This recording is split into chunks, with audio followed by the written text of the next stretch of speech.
Lo, lo, lo, lo, lo, lo, lo. Athletic win.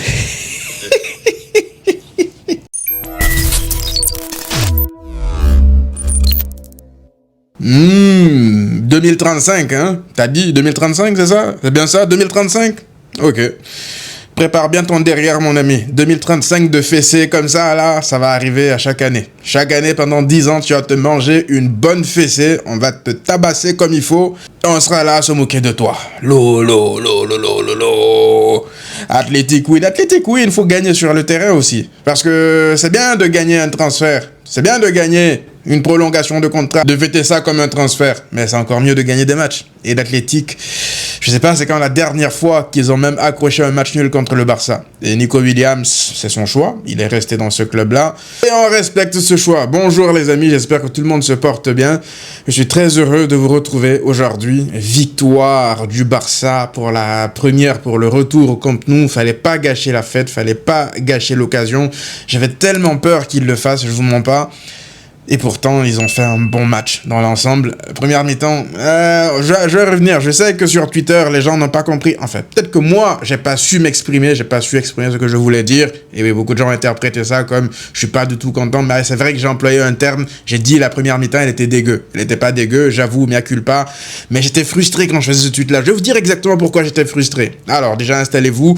Il y a plein de choses aujourd'hui positives à retirer d'un match comme ça. Déjà, de gagner ce sentiment de nouveau, en fait, de retour à la maison. Si tu gagnes, je vous l'avais dit dans l'avant-match, si tu gagnes, tu peux commencer à instaurer une sorte de dynamique, en fait, de te dire que, en fait, c'est limite une nouvelle saison qui commence, là. C'est une nouvelle dynamique, c'est de nouvelles habitudes, un nouveau stade. Voilà, c'est pas le monde juif et ça se voit tout de suite. Nous, on était excités, on était impatients de revenir. Je pense que les joueurs l'étaient encore plus parce qu'on a vu sur l'entame du match, le Barça voulait en découdre. Le but d'ailleurs de l'ouverture du score, il arrive assez vite parce que le pressing, il est plutôt pas mal. Le contre-pressing aussi, il est plutôt pas mal. Ils sont là, ils sont au taquet. Voilà, donc le Barça aurait même pu, je pense, marquer un deuxième but, même un troisième, peut-être un deuxième but si on veut être réaliste, même si l'Athletic aussi a eu une grosse occasion au bout d'un moment sur la tête en retrait de Nico Williams.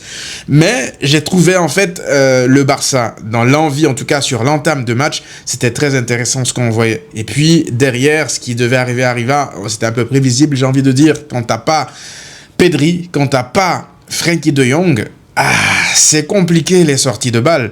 C'est très compliqué. En fait, sur une grande partie du match, j'ai eu l'impression que le Barça n'avait pas de milieu de terrain. T'avais la défense, t'avais l'attaque. La défense qui essayait tout de suite d'aller chercher l'attaque. Mais c'était à chaque fois récupéré par l'Athletic. Donc ça m'a pas mal frustré, même si je savais que il y avait de grandes chances que ça arrive. On va pas se mentir avec le fait d'avoir tes deux joueurs les plus importants au milieu absents. Donc ouais, c'est arrivé, mais ça m'a quand même frustré. Je sais pas pourquoi, comment vous l'expliquer. Le Barça était quand même plutôt solide. Il y avait pas de face à face toutes les 3 minutes. Joan Garcia qui était dans les buts, ça fait une différence parce que je pense, première occasion où l'Athletic essaie d'envoyer un ballon comme ça dans la profondeur, c'est qui sort? Il y avait hors-jeu, hein, mais c'est qui sort pour intercepter le ballon et dégager? C'est Joan Garcia. Tout de suite, tu vois, le mec est proactif. Un peu comme avant sa blessure, avant son absence. Premier clean sheet du Barça depuis, je pense, 2 mois.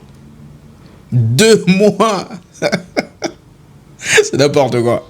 Alors, est-ce que c'est une relation de cause à effet? C'est uniquement parce qu'il n'était pas là? Je ne sais pas. Il y a plein d'autres raisons, c'est vrai. Mais, Joan Garcia, il est là. En plus, il y a une grosse parade dans la deuxième période.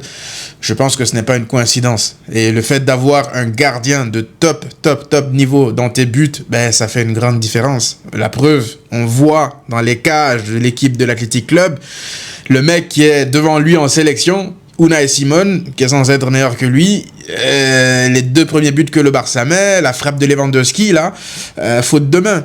Le deuxième but de Ferran Torres, enfin le deuxième but du Barça, le 2-0, Ferran Torres, là encore, je pense qu'il, voilà, tu vois, ça c'est des trucs que Chesney aurait fait, et typiquement. Là, par exemple, il y a une occasion où l'Athletic, la tête en retrait de Nico Williams, quand le joueur de l'Athletic, il tire sur Joan Garcia. Ça, par exemple, supposons que tu as un gardien qui a la savonnette sur les gants, ça fait but et tout de suite tu te retrouves en difficulté, la physionomie du match elle change, tout ça. Donc avoir un gardien qui te rassure, ça te rassure toi en tant que joueur, parce que oui, les défenseurs du Barça sont beaucoup plus rassurés quand il y a Joan Garcia dans les buts, ils sont beaucoup plus entreprenants aussi, et puis le mec juste il est juste trop fort en fait. de base, intrinsèquement, il est trop fort. Donc ça fait beaucoup de bien. Et puis, l'ouverture du score, Lewandowski comme un symbole, même s'il m'a pas mal frustré parfois dans le match avec ses contrôles trop lents, il prend trop de temps, mais je vais pas lui en vouloir, honnêtement. En tout cas, le fait qu'il fasse ça encore à son âge, honnêtement, on peut être indulgent lorsque il n'est pas assez, on va dire, agile dans ses enchaînements. C'est un peu logique, je veux dire, avec l'âge, je peux être indulgent, d'autant plus que c'est lui qui marque le premier but de l'histoire du nouveau Camp Nou, tout un symbole. Pour moi, c'est une légende du club, je l'ai dit. Donc voilà. Donc une première mi-temps où tu voyais le Barça avoir une possession de balle, mais surtout devant sa surface de réparation, t'arrivais pas en fait à sortir les ballons. Et moi, ce qui m'a frustré en fait durant cette mi-temps, c'est que vous voyez, lorsque t'as pas tes milieux contrôleurs, tes milieux pour sortir les ballons comme Frenkie et Pedri, tu privilégies quoi? Tu privilégies tes joueurs les plus à l'aise techniquement pour recevoir le ballon dans des situations un peu difficiles, soit pour éliminer, pour soulager l'équipe, ou alors pour sortir du pressing. Sauf que le Barça ne faisait pas ça. Je voyais à chaque fois que ça voulait jouer vers Lamine Yamal, il se proposait, ça refusait limite de lui donner le ballon, et puis ça allait s'engouffrer parfois dans des zones où il y a beaucoup trop de monde. Et après perte de balle, et après l'Athletic revient de nouveau instaurer un nouveau pressing, et parfois même se procurer des situations. Donc ça m'a frustré de fou. J'arrivais pas à comprendre pourquoi ça essayait pas de trouver de plus en plus Lamine. Lamine, certes, il peut perdre des ballons, mais lui, lorsque je vais le trouver sur l'aile, il va souvent, par le dribble comme ça, réussir à éliminer un joueur, ou en tout cas trouver des angles de passe pour éliminer le pressing. C'est la seule façon pour pouvoir sortir d'un pressing comme ça quand t'as pas tes milieux contrôleurs. Alors oui, de temps en temps, ça lui donnait le ballon parce que ça reste Lamine Yamal, mais derrière, pour moi, c'était pas assez. Fallait le trouver, fallait le connecter beaucoup plus au jeu, en fait. Et ça n'a pas été le cas, en fait. Et ça, c'est un problème. Donc le Barça a souffert de ça, et c'est de là que vient ma frustration, en fait, de voir Olmo venir prendre le ballon, faire un tour sur lui-même, voir l'option de passe claire vers Lamine Yamal, refuser de passer le ballon en se disant que lui, il est Einstein, donc il va réussir à trouver quelque chose de plus intéressant. Passe, perte de balle, contre-attaque de l'Athletic Club. Ça, c'est des situations qui sont arrivées au moins 2 ou 3 fois en première période. Et même Koundé, au bout d'un moment, il élimine, il rentre intérieur, il voit Lamine Yamal qui est tout seul à droite, il fait pas la passe, il essaye de faire passe intérieur, perte de balle, encore contre-attaque de l'Athletic Club. Après, Koundé s'est plutôt bien rattrapé globalement, je veux dire, dans le match. Il a plutôt bien géré défensivement. C'est plus avec le ballon sur 2 ou 3 actions. C'était un peu shaky, on va dire. Mais pour le reste, deuxième mi-temps en plus, sur l'ensemble du match, je veux dire, Koundé, il fait un meilleur match que ses derniers matchs, en tout cas. Puis, on trouve de nouveau Lamine Yamal. Qu'est-ce qui se passe? Extérieur du pied, 2-0. Ferran Torres, converti avec une faute, pour moi, de Unai Simon. Pour moi, c'est mérité. C'est mérité parce que le Barça avait eu les plus grosses occasions. Franchement, il y avait eu une grosse occasion en plus de Ferran Torres qui avait trouvé Fermín López dans la surface de réparation. Le contrôle est un peu fuyant. Voilà, grosse parade de Unai Simon.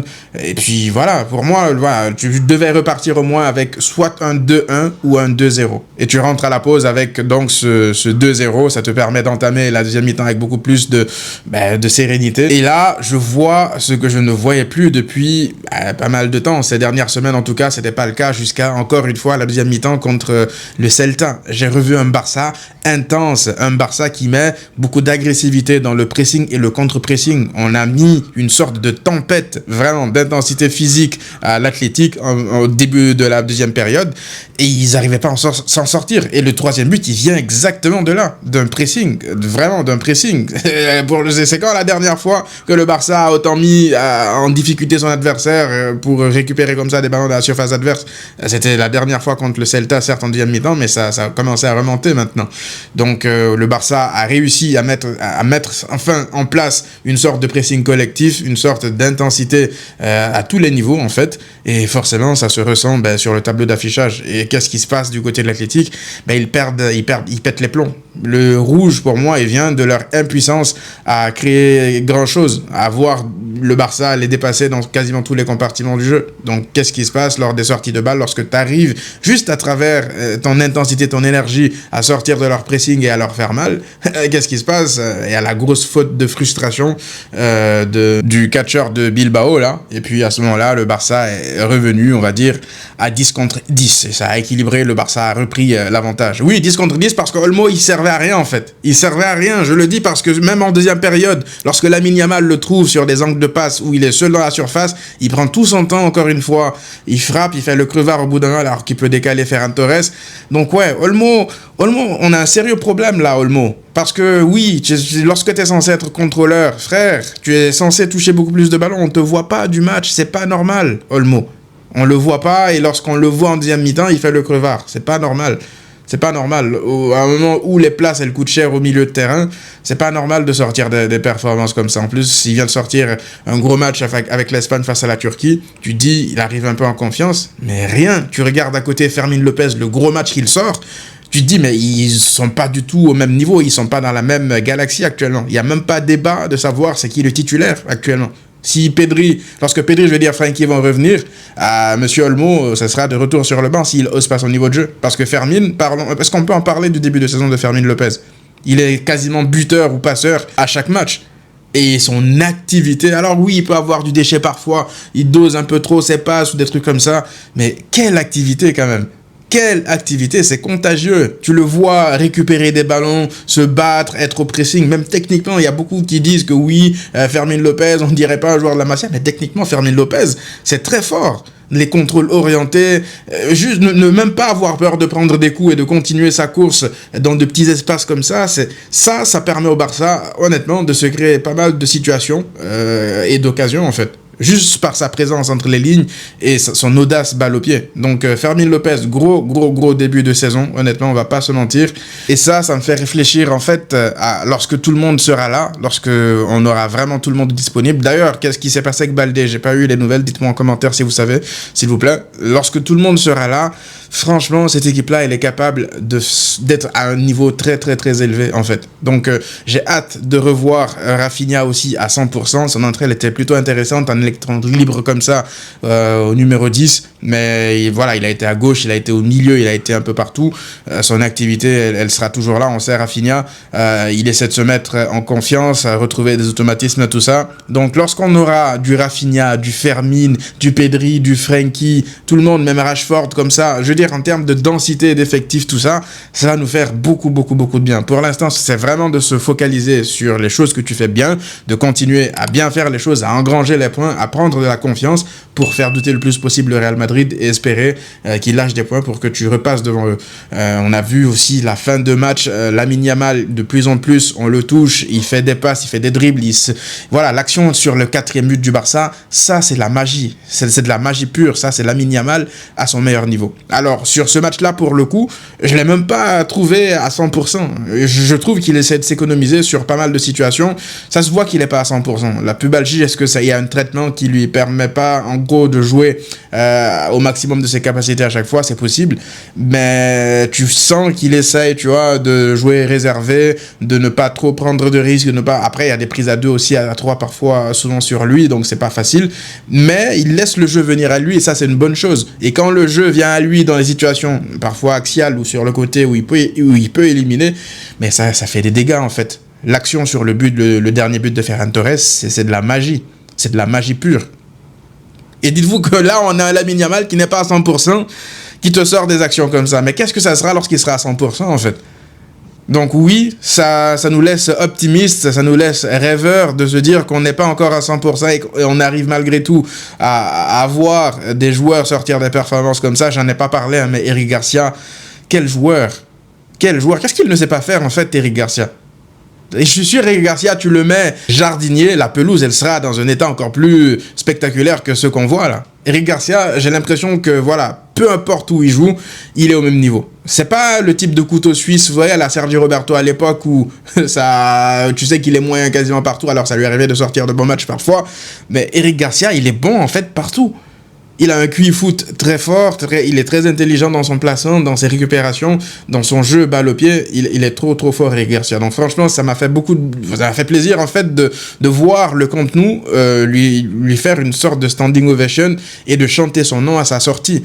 Ça, c'était réservé qu'à des noms comme les Messi ou des trucs comme ça à l'époque.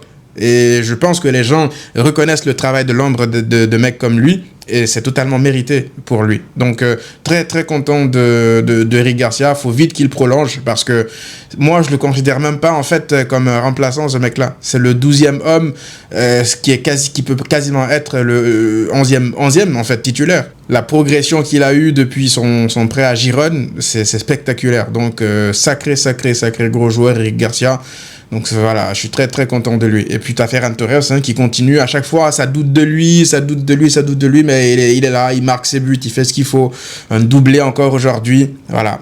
Il est là, il fait les efforts, il presse. C'est un joueur encore, lui aussi, il peut être considéré comme un 12e homme.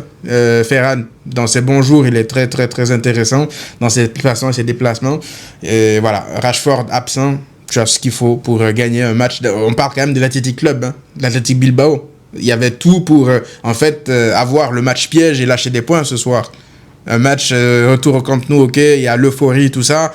Mais frère, t'es décimé. T'as quasiment 5 titulaires qui sont absents. Ok, j'abuse, peut-être 5 titulaires, mais t'as quoi? T'as Rafinha, tu as Pedri, tu as Frenkie de Jong, tu as Rashford qui était titulaire ces derniers temps, peut-être même que j'en oublie un autre, mais ouais, t'as quand même pas mal de joueurs importants. Il y avait des raisons de stresser avant le début du match, et pourtant ils ont fait le boulot, 4-0 en plus. Donc voilà, c'est la meilleure manière d'entamer ce retour à la maison. Ça va donner beaucoup de confiance aux joueurs avant le déplacement à Chelsea. On sortira l'avant-match très rapidement, là, dans les prochains jours. Et voilà, il faut continuer sur la bonne dynamique. La bonne dynamique, récupérer Frenkie de Jong, récupérer Rafinha, les blessés, tout ça, et aller dessus, en fait. Et ne pas regarder ce qui s'est passé avant le retour au Camp Nou. Considérer ça comme une nouvelle saison, en fait. C'est ça. C'est ça la mentalité à avoir. Donc, voilà les amis, dites-moi vous qu'est-ce que vous en avez pensé dans les commentaires, qu'est-ce que j'ai oublié. On se retrouve très rapidement pour une nouvelle vidéo. À très vite.